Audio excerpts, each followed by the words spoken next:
it's important to remember that we have the highest levels of kind of regional inequality in most of Europe, most of the kind of OECD countries. So, we have an economy that is very, very unbalanced. We also have a system of government that is very, very centralised if you compare it to other countries. And so sending a signal of this kind, which basically says, look, we're going to address that centralisation. Number 10 North is set to become a major new hub of government outside London, with senior ministers and advisers close to Andy Burnham preparing to regularly work from Manchester as part of the Prime Minister's ambition to make it a driving force for the UK economy. As we've been discussing with Francis Elliott, we know the Education Secretary Lucy Powell, the Housing Secretary Angela Rayner and Louise Haigh, who's overseeing the project, are among those expected to operate from the new base, Number 10 North, which is currently housed in Heron House in the centre of Manchester, while a permanent brownfield site is developed. The plans could eventually see hundreds of staff based there. Andy Burnham, is the former Mayor of Greater Manchester. Andy Burnham is also expected to spend at least one day a week working from Number 10 North. Daryl Morris has been speaking to the people of Manchester about how they feel about the new operation. Happy, good guy to have about. I remember he got behind the fire service with strikes a few years ago, the way he presented himself. I think it's time for change, and I think he's the man to do it. Some in the country are cynical. There's a poll on one of the front pages of the paper today saying that people in the south of England are not sort of buying this idea, this northern king riding into Westminster to save us all. What do you see that other people don't? Well, obviously we're from the north, so we're going to be happy about that, aren't we? And it's about time the north had a bigger say in the country and how it's led. I think it's time for the north to rise. Personally, I don't think we're going to be any better. He was one of the first to say, like when Theresa May came in, we should have another election, and he's done exactly the same, isn't he? So he hasn't been elected, so I'm not a big fan, to be honest. You're not buying it? You're not buying the hype? Not at all. I think we need a general election. You can't just win a local by-election, can you, then be Prime Minister from being an MP for 4 weeks. Well, those are some of the good people of Manchester. There's been discussion as well about, of course, the election for the Greater Manchester Mayor position vacated by Andy Burnham. Some of that's connected to that as well. But let's pick up on the issue of Number 10 North. Professor Andy Westwood is the Policy Director at the Productivity Institute at the University of Manchester. He's a former Special Advisor on Innovation, Education and Skills to ministers during the last Labour government and joins us now. Andy, good evening to you. Evening. You're a man based in Manchester. I'm sure you're a fan of Number 10 North. Is it in danger of being a gimmick? What needs to happen to make it work? Well, I think it's clearly a headline that Andy wanted to set out with. I mean, he announced it before he became leader of the party and then Prime Minister this week. So it was obviously going to be a headline, and there's something, there's an element of performance and theatre about that. But it's actually a function. It started work on Monday. Lots of people are already based there, some from the Greater Manchester Combined Authority that he oversaw when he was mayor. The chief executive is there, Caroline Simpson. Lots of staff have also transferred there from other parts of government, from the Treasury and from the Ministry for Housing and Local Government. Some of those, incidentally, have come from other parts of the country, from Darlington or from Wolverhampton, but there will be a kind of procession of civil servants trooping up from Westminster and Whitehall too. And it has real functions. It's going to look after the bits of the Treasury and the bits of the Ministry for Local Government that were responsible for local economic growth. It will be the bit of government that works out what and how different services are devolved to mayoral authorities like that in Greater Manchester that Andy came from, but also those in the West Midlands, in the North East, in South and West Yorkshire. So, this is a headline-grabbing initiative, but it consists of real people and real powers. And I think over the next few weeks and months, it will become a very significant part, not just of government more broadly, but of the headline agenda that Andy Burnham wants to deliver. Yeah, look, I mean, there will be a cost for it, of course, because you're taking an operation based in one place and you're dividing it in half or dividing it into thirds, I don't know, and putting a significant amount in another place. The Times already was reporting last week on the tens of millions of pounds it would cost just in security to have Number 10 North established. That's not even going into perhaps travel costs, setting up an operation, setting up an office, etc. yet it wants to be a driver of economic growth. Can you make the sums add up? This is clearly going to require an investment. It is going to require an investment, and kind of moving staff brings costs. Renting space brings costs. Security, as you mentioned, brings costs. Lots of those staff, including the ministers and kind of the Prime Minister himself, will be up and down to London on Avanti West Coast. I'm sure they'll do very well out of it. But this is something that governments actually have been doing for quite a long time. So we've already seen government departments moved out of the southeast.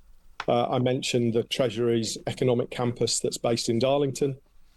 We've seen the Ministry for Housing and Local Government open an office in Wolverhampton. And these are things that happened under previous governments. The Darlington campus was a big initiative for Rishi Sunak. And he at that time was also promising to spend a bit of time in each of his kind of, normal duties up in Darlington, which, of course, was quite close to his constituency as well. But governments before that, under Theresa May, kind of going back to the last Labour government, this has been a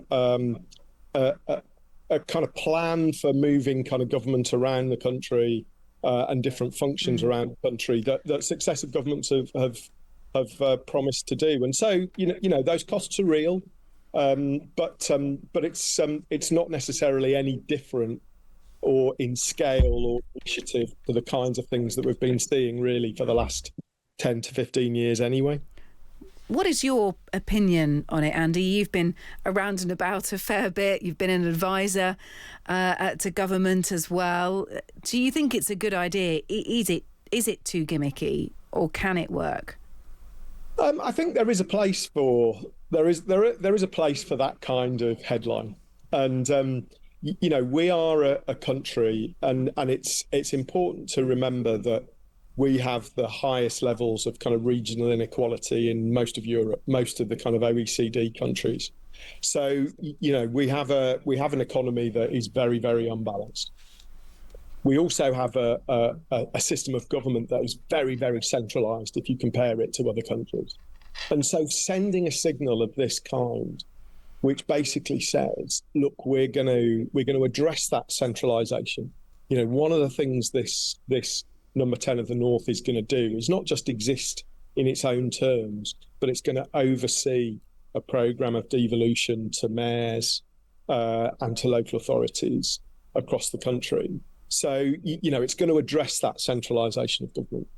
With its economic growth functions, obviously, it also hopes that by doing that and by having kind of the people responsible for delivering economic growth across the country, it's also promising to kind of try and kind of get some of those regions growing again through different agendas that Andy has also talked about. Talks about reindustrialisation. He talks about kind of devolution of things like transport, skills and apprenticeships, technical education, all the things that kind of you need to put in place if you want cities, towns and regions to grow. I mean, many people will argue that the North isn't just Manchester. And there's a heavy focus on Manchester, and we all know why, because it is an area where Andy Burnham has succeeded. He knows well. Several of the people he worked with at Greater Manchester Combined Authority, 7 of them will be working at Number 10 North. All the cabinet members there all have northern constituencies. But there's a heavy Manchester focus, and I think there is a danger, is there not, that people in other regions of northern England are going to say, well, what about us, the North? I think many people think, and this might be for the people of Newcastle or beyond, think that Manchester gets enough focus. And yes, what about them? You can understand people feeling that. I think, this is something that both the staff based at Number 10 North, but obviously Andy Burnham and, himself will have to think very carefully and act very carefully. And already this week, you've seen him kind of publicise things from Bristol, from Essex, and obviously he's been in Scotland today. So that's something he's going to have to work hard to do. But I think if you if you talk to, what until recently were his kind of mayoral colleagues around the country, I think, they are fairly confident that the devolution that he talks about will affect them just as much as it will affect. As long as they all come together, I suppose. I mean, one thing to mention, we were discussing this earlier with Francis Elliott and Git O'Harry, is that really, if you're going to have a number 10 North, you shouldn't just be filling it with Northerners, should you? And I know that there are plans for civil servants from the South to come up, some of whom are not overly enthusiastic about it. But in terms of optics and the way it looks, and to avoid a them and us situation, because there's going to be rivalry there, of course there is, because it's this new flashy operation. You've got some very ambitious women there, Angela Rayner, Lou Hay. They are absolutely going to be wanting to make number 10 North a success, and there will be a competitive edge with number 10 Downing Street. Well, I think so, and it's easy to see why people will be suspicious of that or worried about that. But I think kind of two things that really matter about that. Firstly, the gravitational pull of Westminster and Whitehall is very, very, very strong.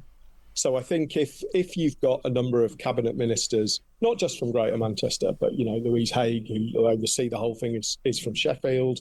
You'll have kind of people coming in and out of number 10 North, just as you have people going in and out of number 10 South. But having that sort of centre of gravity away from Westminster, I think is significant.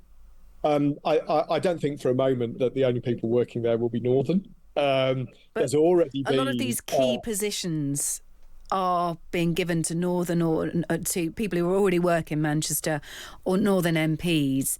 And yes, you can have a flood of civil servants come in from the South, but I do worry about the fact that it will then just become them and us, unless you're going to fill as many positions with people, with Southerners who are keen to work in the North and learn from the North, as you are Northerners who are already on board. Yeah, and look, I think it's really important that that they get that balance right, and I think it's also really important. And number 10 North isn't something that's just going to exist on its own somewhere in the middle of Manchester. It's part of a refreshed number 10 operation. So James Purnell, who's been brought in as Andy Burnham's chief of staff, will oversee this expanded office of the Prime Minister and Cabinet. And number 10 North and, let's start calling it number 10 South are part of that. I think what we will see, and we see this in London all of the time, you will get a steady traffic of mayors, of people that are kind of lobbying government, of experts, whether they're kind of academics or people from business, people from the third sector. That they will go where decisions are made. Okay. And I think it will be a good thing for mayors and ministers from the South, and there are plenty of those too. Having to make the trek up to Manchester to have some of those conversations. Yeah. Andy, Andy, thank you. Sorry, our time has come to an end, sadly. Professor Andy Westwood, Policy Director at the Productivity Institute at the University of Manchester. Good to have you on. Thank you.